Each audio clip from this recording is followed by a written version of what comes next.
Morning, everybody. Welcome to a Peel Yourself Off the Mat Monday edition of the Morning Briefing. I'm Jeff DeForest, along with the great Mike Lubitz, and very happy to have you along for the ride here on NoFilter.net, Caffeine TV, and the various other platforms where this program is distributed. Feel like a beginning in song. I didn't realize it. It's 2 weeks away today. It's absolutely on the money. I did the math. Today being December 11th.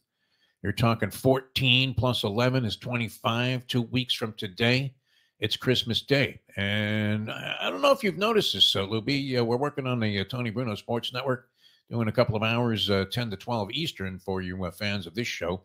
You can tune us in there. And Tony always doing a great job. Into the Night, big feature here on NoFilter.net and Caffeine TV. The man is absolutely brilliant, but I was informed by Miss Robin, who works for Tony Bruno, that there was going to be an infusion of Christmas music into the radio shows that we're doing for the next couple of weeks. I don't know how you feel about that. I'm certainly not any Grinch or Scrooge when it comes to Christmas. I'm a big fan of all holidays. I celebrate all holidays. In fact, I wake up every day and think that it's Christmas if I can get my hands on a daily racing form. So I feel good about that. And one of the songs that always sticks in my head is Chestnuts Roasting on an Open Fire. That qualifies as Christmas music, does it not? Yes, that's my Christmas song, yes. And I have great memories, fond memories, vivid memories of buying roasted chestnuts when I was a kid walking around the streets of New York City there. And there'd be some guy that looked like he had just slept in the streets. And he would be wearing some gloves in the dead of winter, a cold day, a mushy kind of snow falling. You got a little bit of a chill.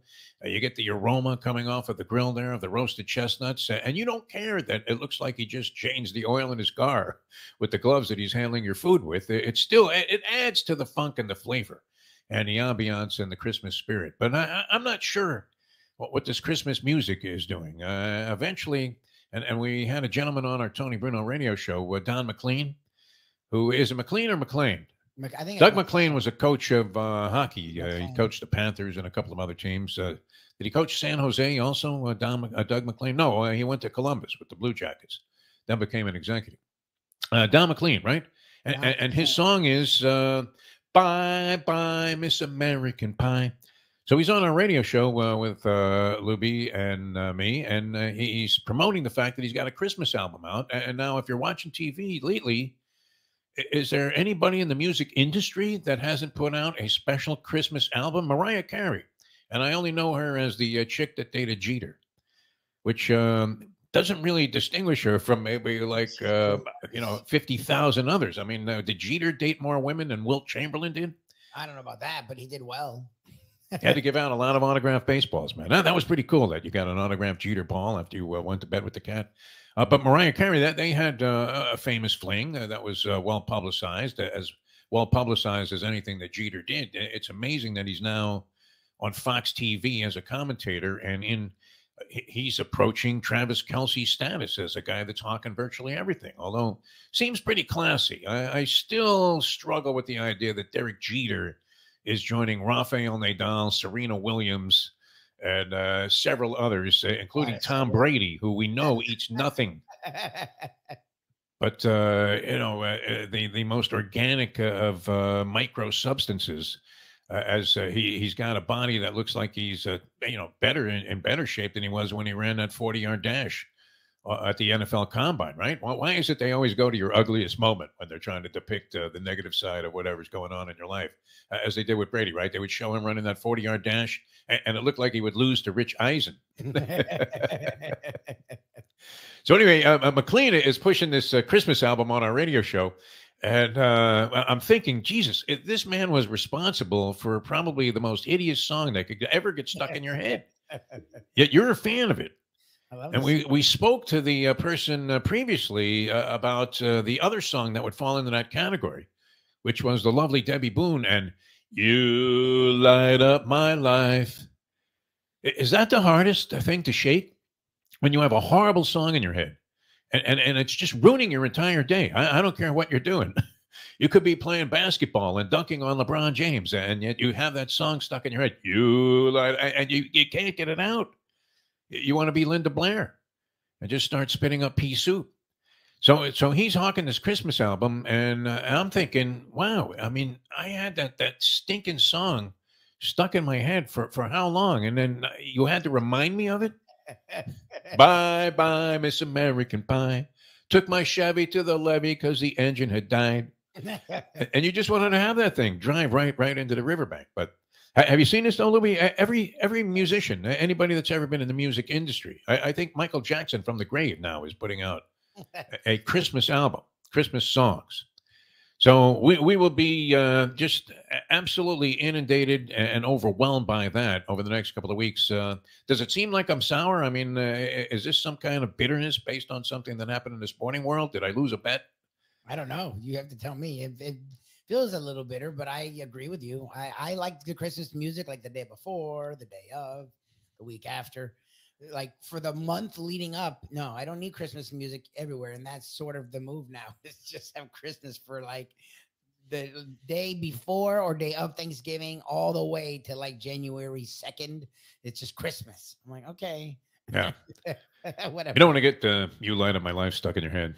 Debbie Boone herself said, people would have the CD with You Light Up My Life on it, and they would fire it at her neck as if it was like some kind of ninja weapon.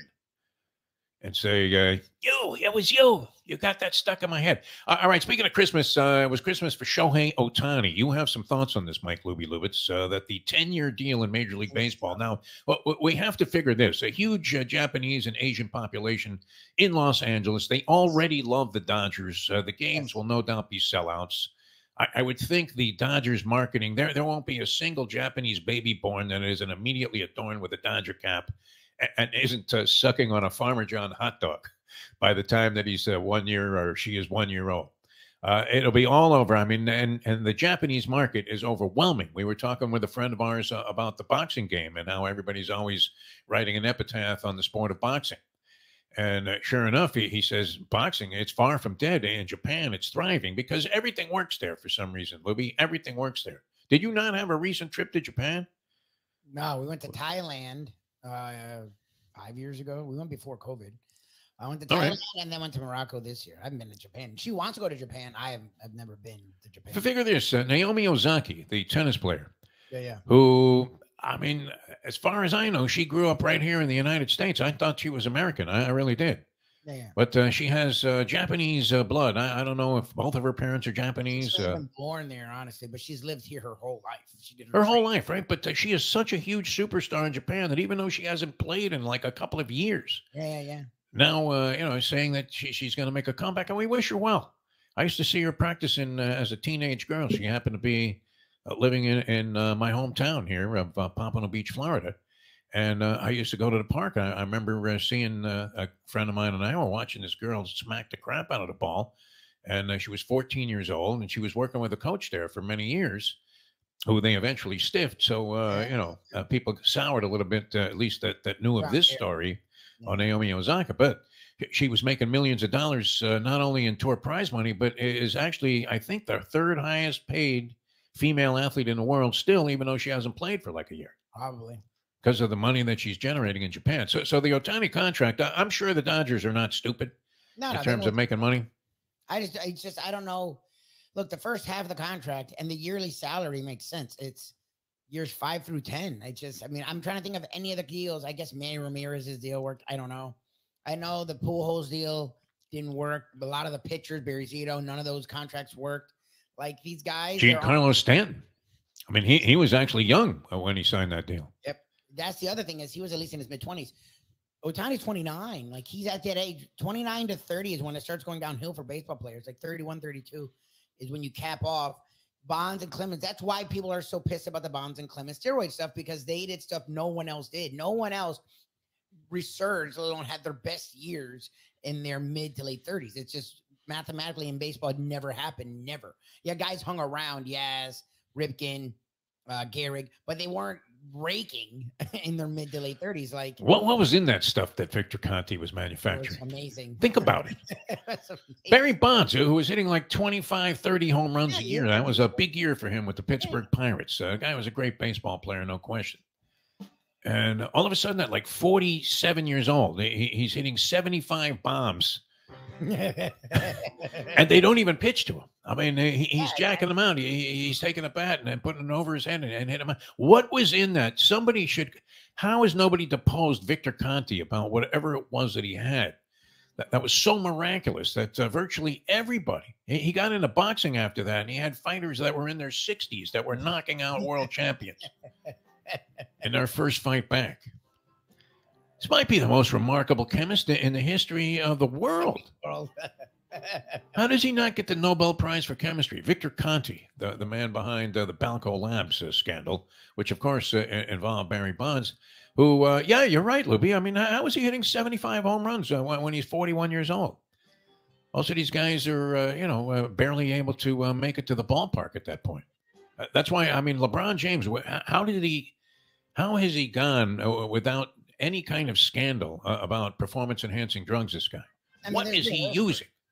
Whatever he's doing, I guess it's legal, but it's definitely on another level than any other human we've ever seen. Is he just a freak of nature? Is that what it is? I think it's a combo. I think he definitely has some nutrition assistance that is special, and he also busts his ass in a way that we've never, ever seen. I mean, there's no drop-off. The guy just won the MVP of this Fakakta tournament.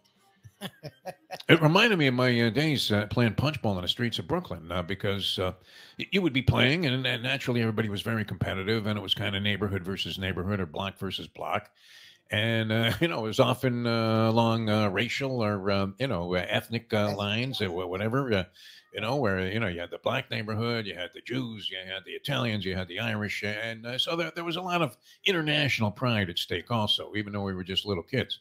But the minute you started playing for money, it was a whole different thing. And I don't know, did you see some of that in LeBron James?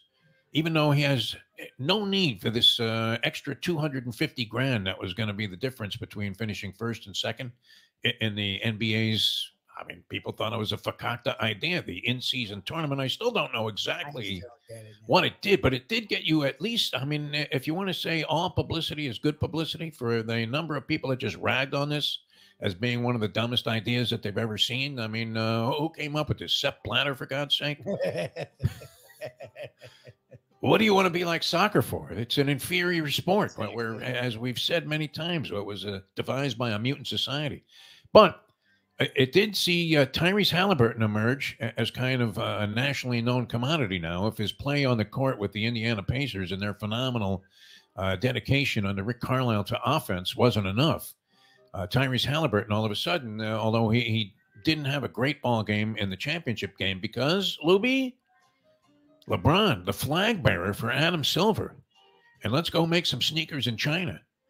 LeBron, who had no reason. I mean, in terms of the cash being an incentive, you would think that this was of zero impact on him, and yet, I think the minute you put $1 on a game, like we say with gamblers and degenerates, it changes everything.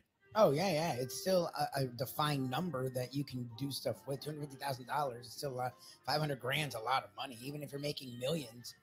Like, you whip your tennis partner in the first set. You beat him 6-1 easily, and you tanked the game that just so he wouldn't have the indignation of walking away being bageled in the first set. And then the guy gets mad and he says, "Okay, you want to play for money?" Whole different ballgame, right?